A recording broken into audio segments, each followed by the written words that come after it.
Welcome to Shadow of Truth with your host Dave Kranzler from InvestmentResearchDynamics.com and Rory Hall from thedailycoin.org. Today is Tuesday, May the 12th, 2015, and we have a true patriot, a man who has fought arm in arm with several of his colleagues to bring us free markets. He is in search of truth in a way that I did not realize until speaking with him today. And I'm referring to Mr. Chris Powell, who is the Secretary Treasurer and Director of GATA.org. And without any further ado, Mr. Chris Powell. I thought we could sort of jump in here. I don't know if you noticed, Chris, but in fact, I didn't notice it until just a couple hours ago, believe it or not. When I woke up, gold was obviously up. But when I started looking at overnight graphs, I noticed that right around 5:50 New York time, which is about 20 minutes after the official AM London fix, gold shot straight up like about $12. And I couldn't find any news events that might have triggered the jump like that. And I don't know if you've heard anything about it or have seen any news that might have. And you know, you gotta realize I am not inclined to believe that news events have any genuine impact on the gold price. I think it's entirely a matter of central bank futures trading that's keeping it under control. And just like I think the last days of the London Gold Pool in March 1968, I think things change only when the metal that's available to them runs out. Sure, I would agree with that. What was interesting is that, you know, and we'll get into this in a minute, but sort of related to the huge influx of financial media disinformation that we've kind of been noticing over the past several months. Typically, when gold sells off, the media attributes it to strength in the dollar. Well, I went and I pulled up the overnight graph of the dollar, and the dollar had a huge sell-off starting around 2 a.m. New York time, so about 3.5 hours before the price of gold shot up. The dollar had tanked 90 basis points, which is a big move, especially in 3 hours. Yeah, that's a pretty big anomaly between, you know, with the gold price going up only $12. That's, you know, again, I don't really put much in the futures markets. I think we're just looking at, you know, maybe the BIS trader went to the bathroom.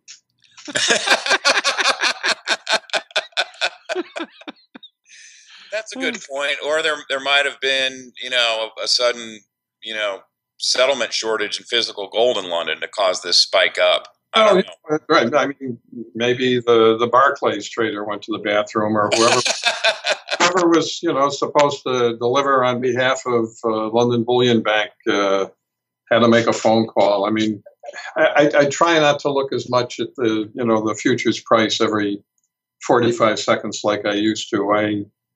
This will end, and it'll end when I'm not looking. Exactly. Yeah, I tend to agree with that. And Chris, I was listening to, once again, your interview that you just did over with Eric King at King World News, and you made reference to the BIS there in your comment just now, and as far as their control. How much influence does the BIS have at this point over the price, or is it all coming from the BIS? Well, I mean, all I know is that if you read the BIS's annual report and look into the footnotes, you find that the BIS acknowledges that it is the gold broker for its member central banks, and it is trading not only the metal itself, it's trading gold futures, options, and other gold derivatives on behalf of its members. Now, how much is that? I don't know. I know the director of market operations for the French central bank told the LBMA meeting in Rome, I think it was September 2013, that the Bank of France is trading gold for its own account and the account of other central banks every day. I just want people who are purporting to do gold market analysis to ask, are central banks in the gold market or not? If they are in the gold market, is it just for fun? Is it just, one central bank's market operations director running a competition with another, or is it for policy purposes? And if central banks are in the gold market for policy purposes, are they the traditional policies of central banks in the gold market? That is to suppress the price in accordance with all the archival material that we've collected, or are there other policy purposes, such as those suggested lately by Jim Rickards and the U.S. economists and fund managers Paul Brodsky and Lee Quaintance, that central banks are keeping the gold price down right now in large part to facilitate a redistribution of the world's gold from the creditor nations to from the debtor nations to the creditor nations. But I cannot take seriously any gold market analysis that does not accept from the outset that the biggest players in the gold market are central banks with policy purposes to implement. I think if you're looking at anything else in the gold market, it's a hologram. Yeah, I would agree with that. I guess around September is the latest update on the date that it's going to happen that I've heard. But the Shanghai Gold Exchange is going to be rolling out its own yuan-based gold price fixing mechanism. How do you see that impacting the COMEX and the LBMA? Well, the commentary from China, both really inside the system and outside the system, has been that China wants greater influence over the gold price, wants to be more of a price maker than a price taker. I'll credit that to a certain extent, but the Shanghai Gold Exchange and really all markets in China are just as much under the control of the Chinese government as the markets here in the West are under control of the Western central banks. So I think you have to ask, what will Chinese government policy be toward the gold price? I don't kid myself that China is working for the benefit of us, gold bugs here in the West. I think China is working for power for the Chinese government.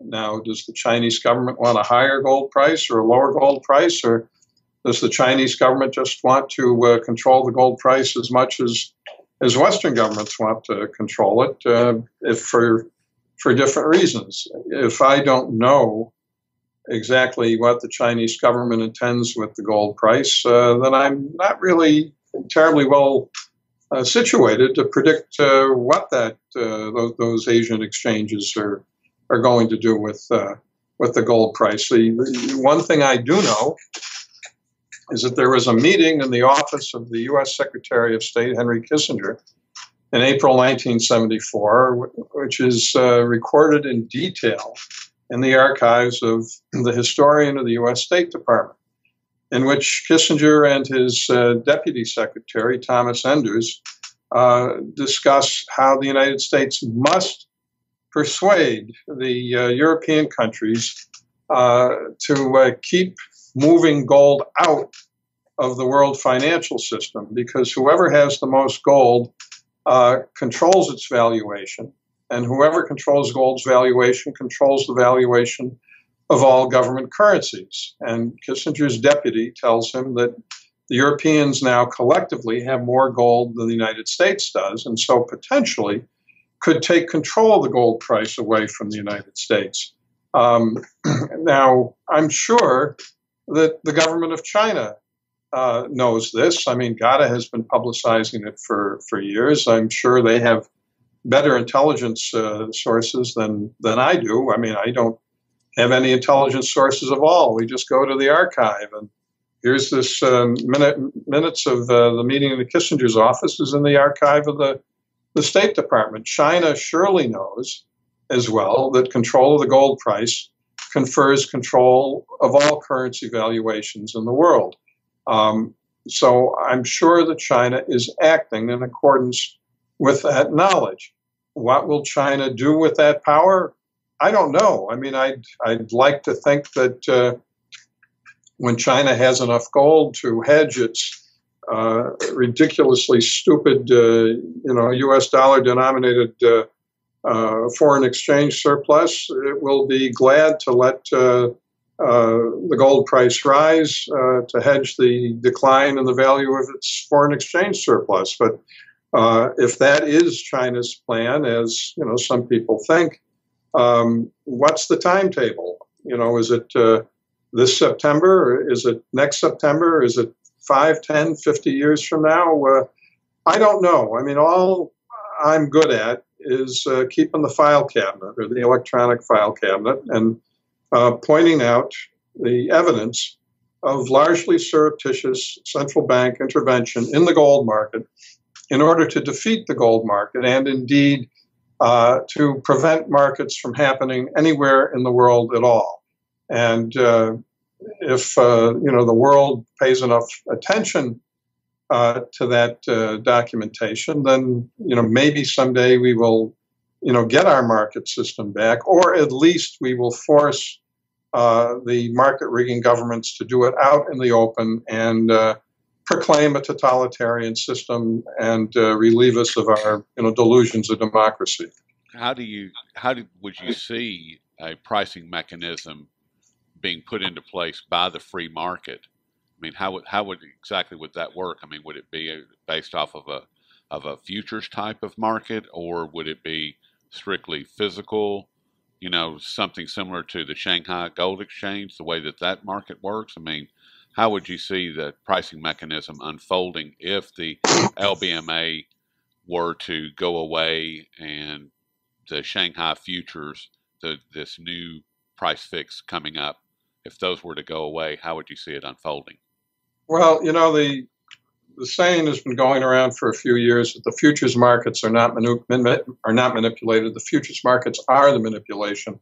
The British economist Peter Warburton wrote back in 2001 in his really crucial, insightful essay, The Debasement of World Currency. It is inflation, but not as we know it, which is posted on Ghana's internet site. Warburton wrote that really any market that has a futures market, any commodity that has a futures market, is subject to manipulation, and it really can be controlled completely if its futures market is large enough. Warburton wrote that, and this is back in 2001, that I think it would take only a few tens of billions of dollars to control all the commodity markets and the gold market with derivatives. If the futures markets have the support of central banks, which are the creators of infinite money, then I think they will defeat any free market in anything for all time, at least until the physical commodity runs out. Which is, what happened with the London gold pool in 1968.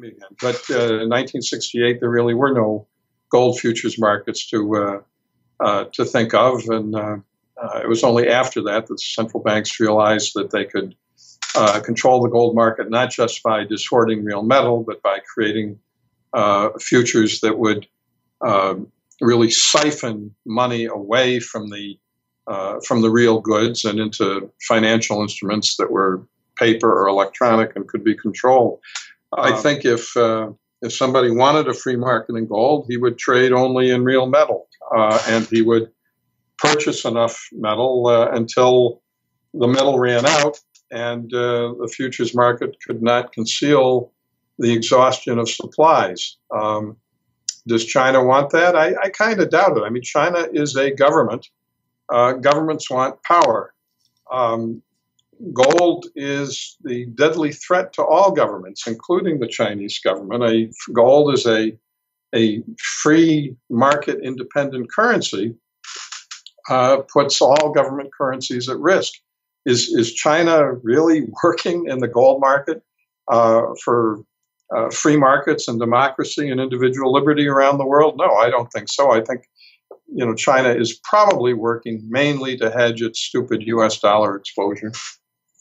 Yeah, I've said that all along, Chris, that part of the reason, or the primary reason, that China's been accumulating a massive hoard of gold is it's really the only practical way for them to offset the wealth destruction that's going to occur of their treasury holdings when the dollar eventually collapses, because they can't unload $1.2 trillion worth of treasuries. The market would see that and it would destroy the market. Realistically, the only way they can do it is to create an offsetting wealth mechanism, and which is what I think the gold is for. And in that regard, I also do think at some point, like you said, who knows when, and I'm just me speculating, is that at some point it'll be in their best interest to affect a much higher price of gold, because that'll automatically offset the wealth destruction of 1.2 trillion in treasuries. It'll imbue that much more value. Yeah, but they're walking this tightrope. They can't buy too much gold without crashing the dollar market, and they can't sell too many dollars without crashing the dollar market and exploding the gold market. Now, the old saying, you owe the bank $1,000, you got a problem. You owe them $1 billion, they got a problem. Right. No, understood. And right. Certainly that's why this whole process is taking much longer than the gold investing community would like to see it take. Yeah, I suspect that China is just working gradually to hedge its dollar exposure, and it's probably also building toward greater sovereignty for itself. I think Jim Rickards has noted that if China ever wanted to get tough with the U.S. and sell its treasuries, the U.S. could invalidate all those treasuries, probably just with a few keystrokes, and expropriate all that Chinese labor that went into accumulating those treasuries. If you hold all those U.S. government debt instruments, the U.S. government's controlling you. If you hold gold, metal in your own vaults, then you're free and independent and sovereign. Which is the way we all want to be. Yeah, well, I think China certainly wants to be, but I don't pretend that China wants a free gold market, or wants people around the world to be relieved from dollar hegemony or anything like that. China wants power and sovereignty for China. Chris, what do you make of? You and I exchanged some emails, I don't know, maybe about a month ago or a few weeks ago, and we both had kind of remarked on, it seems like there's been, in the last several months, a serious influx in the amount of financial media disinformation with regard to gold. And there was that article in The Economist, I think I sourced it off of gata.org, which is where I first saw it. Wondering what you make of that, and maybe what the reasonings would be behind all of a sudden the media becoming even more anti-gold than it has been historically. Well, I'd like to think it's because there's more strain on the system, and that controlling the gold price is getting higher, and so there's got to be even more of a psychological war waged against potential gold investors. I thought that article in The Economist was especially dishonest, because it said that, well, the Russian central bank's buying gold, but nobody else is. Well, wait a minute. China almost certainly has been buying even more gold than Russia. And The Economist article, didn't take note of that. Other central banks have been buying gold. And in fact, in the last couple of years, on a net basis, central banks have turned from sellers into buyers. And here's The Economist trying to give the world the impression that only Russia wants gold. Well, that's, completely false. But, The Economist, I think, almost really worse than the Financial Times, I think, is the the voice of the world financial establishment. I forget exactly how many years ago it was. It's probably 7 or so years ago. Got a Chairman Bill Murphy and Sprout Asset Management's John Embry and I went over to London in order to try to make the rounds and get some attention to the gold market manipulation issue. And we had a public relations agency that actually got us an appointment with one of the columnists at the Economist, and we presented them with, the documentation of gold price suppression that we had at the time. We have much more today, but we had some pretty good stuff then. The guy couldn't get rid of us fast enough. He simply wasn't interested. But in fairness to him, I have sent all our major documentation, and I continue to send new documentation as it is uncovered to many mainstream financial news organizations. I'd say almost all the major ones in the United States and Europe. Every major financial news organization in the West has all this documentation. I've had some personal contact with a few of those people. I've met with some of them, and it just cannot be acknowledged as an issue. Now, I was in London back in December, and I had breakfast with a fairly well-known editor at one of the London papers, thanks to the good offices of a mutual friend of ours. And of course, I was trying to encourage him to pick up on the issue. And he said, I think only half jokingly, that any journalist in London who picked up on the gold price suppression issue would be fired. He said he might write something about it in a book he was contemplating, writing. I'm not sure I'm going to live long enough to see publication of that book, but I think that the scheme could be stopped and overthrown if there was enough publicity about it, because nobody is going to take the wrong side of the trade in a manipulated market. People would realize, wait a minute, any gold paper is fraudulent. You don't own gold unless you can, hold it in your own hands. But this scheme survives only through deception.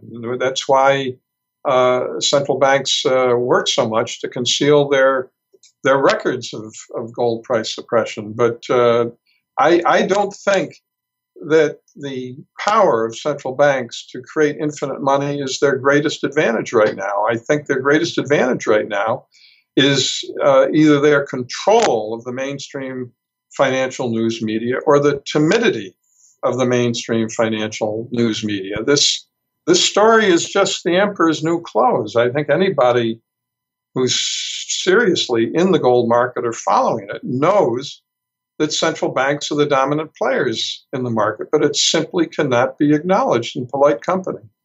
Yeah, I want to ask you real quick, because you've brought up the central bankers buying gold, and we know that, like you said, Russia's buying tremendous amounts of gold, China's buying tremendous amounts of gold, India is not only buying a lot of gold, they're also smuggling in a lot of gold. And if the central banks are buying gold, where is all the gold coming from, Chris? I mean, and I'm not trying to put you on the spot. I ask everybody this question. Well, it's not coming from me. I would know if it was coming. I know there's speculation that, a lot of it has been coming out of the gold ETFs in the West. I imagine that a lot of it is coming out of central bank vaults and very possibly out of the New York Fed's vault, and that some of this gold is really foreign custodial gold that we're betraying by putting it into the market. I don't know exactly where it's all coming from. I don't believe any official figures on gold. I don't believe Russia's. I don't believe China's. I don't believe our own. We know that China's official gold reserves are 5 years out of date, so that by definition they're they're false. I have to suspect strongly that a lot of this gold is coming out of central bank vaults and in the West, and very likely involves gold that the United States has been holding as a custodian for other nations. I mean, there are hints of that. Germany's inability to get its gold back very quickly, I think, is a key tell. If the United States has been putting the custodial gold into play, then this scheme can go on a lot longer than any of us thought some years ago that it could go on. I don't know. I just try to refer people to the speculation by Jim Rickards and by Paul Brodsky and Lee Quaintance, who I think I mentioned before, that there very likely is an arrangement, an understanding among the world's major central banks that is redistributing the world's gold right now from the debtor nations to the creditor nations to allow the creditor nations to hedge themselves against an inevitable devaluation of the dollar. Now, Jim Rickards, whom I respect very much, he's had U.S. Defense Department security clearance, which I'm sure is something that I'll never enjoy. As well, you know, he's done work with the Federal Reserve. He was the lawyer for long-term capital management during the bailout. He worked with the Fed and the New York investment banks, and I'm sure knows where many bodies are buried. He has said over the last year a number of times that from his meetings with government officials and central bank officials and elected officials and officials of the International Monetary Fund, that there is some more or less formal arrangement, understanding between the United States and China, whereby China agrees not to dump its treasuries while the United States agrees to facilitate the flow of gold into China at a discounted price. Now, when I hear that from Rickards, when I read the paper that Paul Brodsky and Lee Quaintance wrote a couple of years ago, arguing that while central bankers were keeping the gold price down, now they were probably redistributing it among themselves in preparation, excuse me, for a substantial upward valuation. When I read that, I give it some plausibility.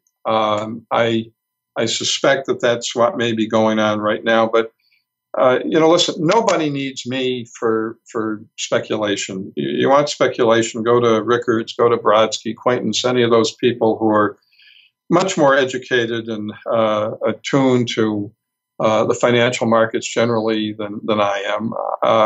My expertise, such as it is simply as the custodian of the major documentation of surreptitious central bank intervention in the gold market. And I think I can devise certain questions which, if put to central banks, would bring the scheme down, even if they were to refuse to answer. If the news organization pressing the questions would publish the refusals to answer. That's what I have been doing for 15 years, is collecting the documentation. It's in the documentation file at gata.org, and if you want a summary of it, just go into the file we call the basics, which is at the top left of GATA's internet site, and the latest version of my stump speech is there, and that summarizes the documentation and provides links to all of it on our internet site, and people can look at the documentation, judge it for themselves. What central banks are going to do, how they are going to keep controlling the value of all capital, labor, goods, and services in the world outside a democratic system, I don't know. All I can do is collect the documentation that institutions that create infinite money are rigging the markets, that we don't have any markets anymore, that they're just interventions, and that people should inform themselves about this and start drawing their own conclusions. Nobody really needs me to speculate about what central banks want to do. I think it's enough to say that central banks want to maintain their power over the world and to prevent democracy and markets from breaking out.